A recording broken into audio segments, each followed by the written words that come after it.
Shalom sahabat setia renungan pagi Warta Insan Berpengharapan yang terkasih dalam Tuhan Yesus Kristus. Selamat pagi, selamat berjumpa kembali dalam Renungan Kristen pada pagi hari ini. Salam sejahtera saya ucapkan bagi saudara semua dimanapun berada. Kiranya damai dan sukacita dari Roh Kudus senantiasa berlimpah di dalam hati dan kehidupan saudara sekalian. Sebelum kita mendengarkan renungan firman Tuhan pada pagi hari ini, mari bersama-sama kita berdoa. Bapa kami yang ada dalam kerajaan sorga, Bapa di dalam nama Tuhan Yesus Kristus, Tuhan dan Juru Selamat kami, Bapa yang sungguh amat baik dalam kehidupan kami bersyukur kepadamu ya Tuhan atas berkat kemurahan Tuhan dalam kehidupan kami. Terima kasih sudah menjaga dan melindungi kami sepanjang tidur malam kami, sehingga kami boleh bangun kembali pada pagi hari ini dengan kesehatan dan kekuatan yang baru. Semuanya karena kasih dan kemurahan Tuhan. Ya Bapa, saat ini kami mau mendengarkan sabda firman-Mu. Berkenanlah Tuhan Engkau berfirman kepada kami, urapilah kami dan jamalah hati kami, berilah kami hikmat-Mu agar kami dapat mengerti, dan tolong kami agar kami dapat taat melakukan kehendak-Mu. Di dalam nama Tuhan Yesus Kristus, firman yang hidup kami berdoa. Haleluya. Amin. Saudara kekasih Kristus, ayat renungan kita pada pagi hari ini terdapat di dalam kitab Yesaya pasalnya yang ke-40, ayatnya yang ke-23 hingga ayatnya yang ke-24 yang berkata demikian. Dia yang membuat pembesar-pembesar menjadi tidak ada, dan yang menjadikan hakim-hakim dunia sia-sia saja. Baru saja mereka ditanam, baru saja mereka ditaburkan, baru saja cangkok mereka berakar dalam tanah, sudah juga ia meniup kepada mereka, sehingga mereka kering dan diterbangkan oleh badai seperti jerami. Demikian firman Tuhan. Ayat emas renungan kita pada pagi hari ini terdapat di dalam ayatnya yang ke-23. Dia yang membuat pembesar-pembesar menjadi tidak ada, dan yang menjadikan hakim-hakim dunia sia-sia saja. Judul renungan kita pada pagi hari ini adalah kesombongan versus rendah hati. Sahabat setia renungan pagi Warta Insan Berpengharapan yang terkasih dalam Tuhan Yesus Kristus. Kaisar Nero menjadi kaisar Roma yang amat ditakuti.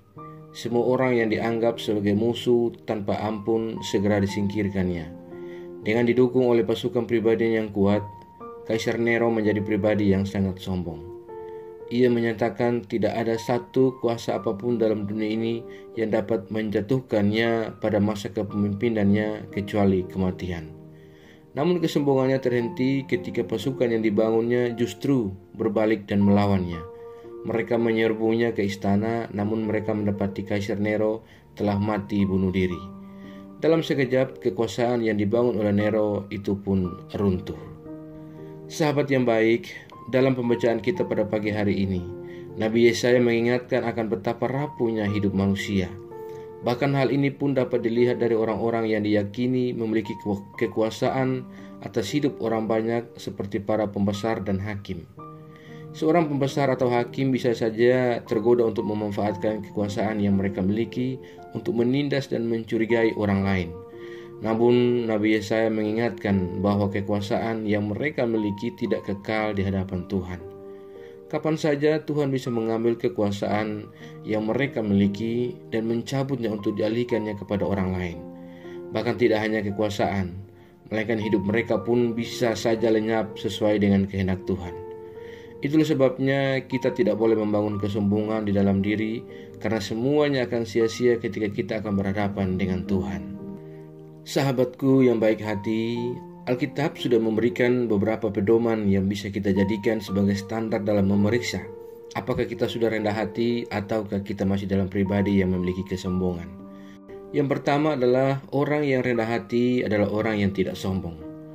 Sombong atau arogan atau angkuh atau tinggi hati dan sejenisnya merupakan lawan kata dari rendah hati. Ini berarti bahwa orang yang rendah hati tidak akan bersikap sombong, dan begitu juga sebaliknya. Karena dengan bersikap sombong bukan saja kita dijauhi oleh orang lain, tetapi Tuhan pun akan menjauhi kita, bahkan menentang kita. Ketika kita menjadi pribadi yang sombong, maka Tuhan sendirilah yang akan menjadi lawan kita dan kecongkakan yang terus kita pertahankan dalam diri kita. Sebagaimana dikatakan firman Tuhan bahwa setiap orang yang tinggi hati adalah kekejian bagi Tuhan. Sungguh ia tidak akan luput dari hukuman. Yang kedua, orang yang rendah hati adalah orang yang mau membuka diri untuk belajar dan diajar oleh firman Tuhan. Firman Tuhan berkata, Ia membimbing orang-orang yang rendah hati menurut hukum, dan Ia mengajarkan jalannya kepada orang-orang yang rendah hati.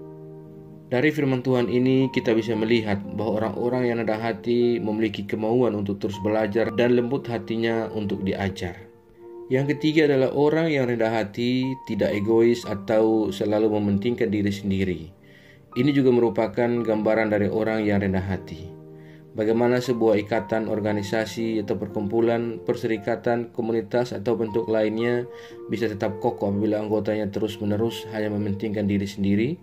Kesombongan bisa membuat orang besar kepala dan lupa diri, sehingga menganggap diri mereka yang paling penting. Orang yang rendah hati tidak akan bersikap demikian, karena mereka akan memikirkan orang lain terlebih dahulu, ketimbang kepentingan diri mereka sendiri. Firman Tuhan berkata, sebaliknya hendaklah dengan rendah hati yang seorang menganggap yang lain lebih utama daripada dirinya sendiri, dan janganlah tiap-tiap orang hanya memperhatikan kepentingannya sendiri, tetapi kepentingan orang lain juga. Sahabat yang baik, sifat rendah hati akan membawa kita untuk mementingkan kepentingan orang lain di atas kepentingan kita sendiri. Bayangkan jika para rasul tidak mau mengorbankan nyawanya demi memberitakan Injil keselamatan, bagaimana nasib kita hari ini? Sebuah kerendahan hati akan membawa kita mau berbuat sesuatu demi kepentingan orang lain dan dengan disertai oleh rasa sukacita meski kita mungkin harus berkorban karena hal itu. Yang keempat adalah orang yang rendah hati adalah orang yang rela atau berani untuk mengaku salah. Ini merupakan sebuah hal yang sungguh berat untuk dilakukan oleh banyak orang. Rasa gengsi yang terlalu tinggi, takut kehilangan harga diri, takut disepelekan atau rasa malu dan sebagainya sering membuat kita sulit untuk berani mengakui kesalahan secara terbuka dan meminta maaf. Padahal masalah kerelaan untuk meminta maaf merupakan hal yang amat sangat penting di mata Tuhan. Bagaimana mungkin kita bisa diampuni Tuhan apabila kita tidak mengakui dosa-dosa kita secara terbuka di hadapan-Nya? Firman Tuhan berkata, jika kita mengaku dosa kita, maka Ia adalah setia dan adil, sehingga Ia akan mengampuni segala dosa kita dan menyucikan kita dari segala kejahatan kita. Melalui firman Tuhan ini kita belajar bahwa Tuhan siap mengampuni dan menyucikan kita sesegera mungkin, tetapi diperlukan kerendahan hati untuk mengakui dosa-dosa kita.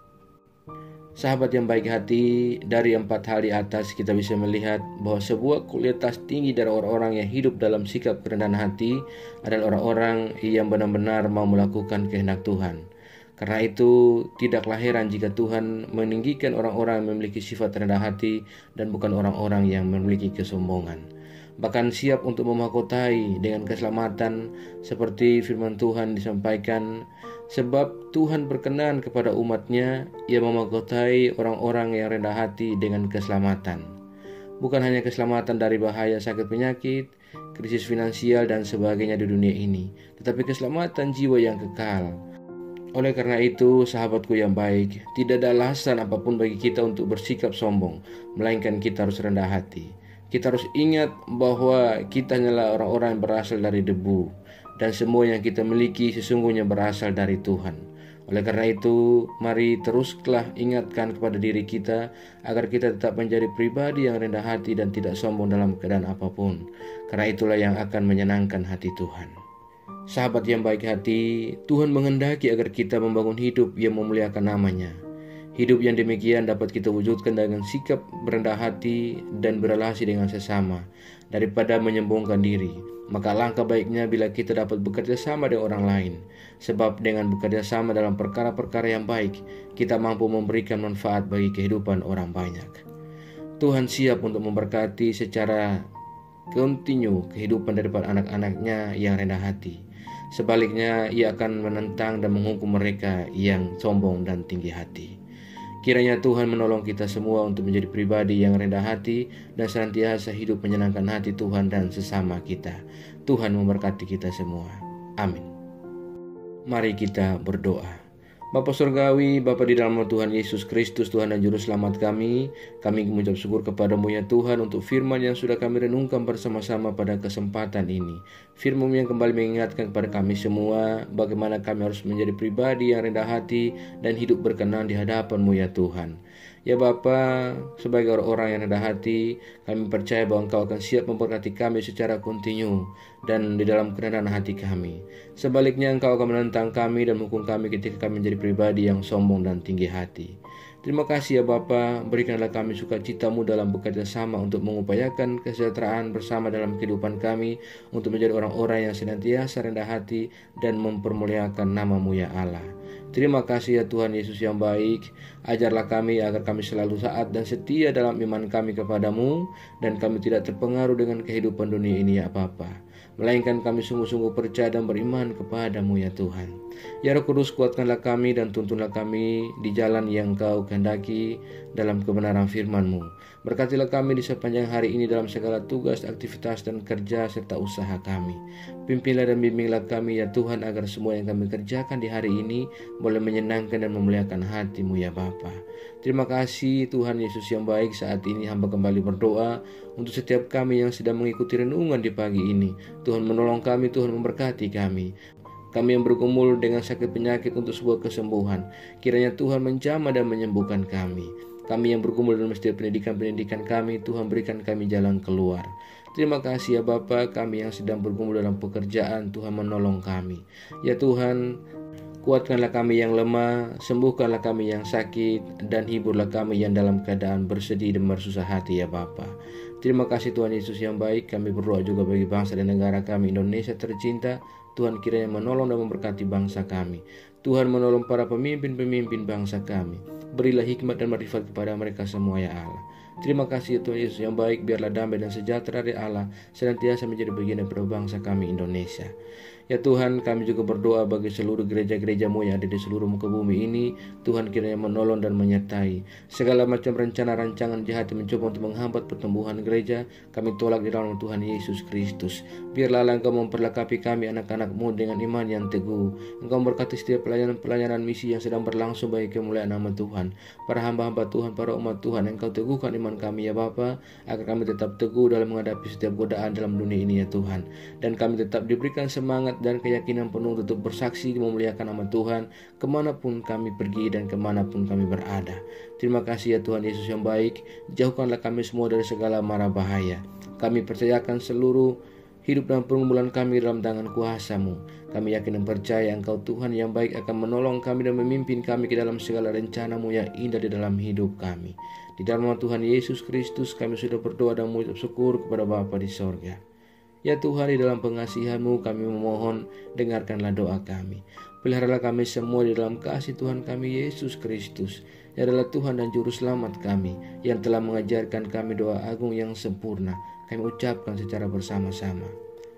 Bapa kami yang di surga, dikuduskanlah nama-Mu, datanglah kerajaan-Mu, jadilah kehendak-Mu di bumi seperti di surga. Berikanlah kami pada hari ini makanan kami yang secukupnya, dan ampunilah kami akan kesalahan kami, seperti kami juga mengampuni orang yang bersalah kepada kami. Dan janganlah membawa kami ke dalam pencobaan, tetapi lepaskanlah kami daripada yang jahat. Karena Engkaulah yang punya kerajaan dan kuasa dan kemuliaan sampai selama-lamanya. Arahkanlah seluruh kehidupan kita kepada Tuhan dan terimalah berkat-Nya. Tuhan memberkati engkau dan melindungi engkau. Tuhan menyinari engkau dengan wajah-Nya yang kudus dan memberikan engkau kasih karunia. Tuhan menghadapkan wajah-Nya kepada engkau dan beri engkau damai sejahtera.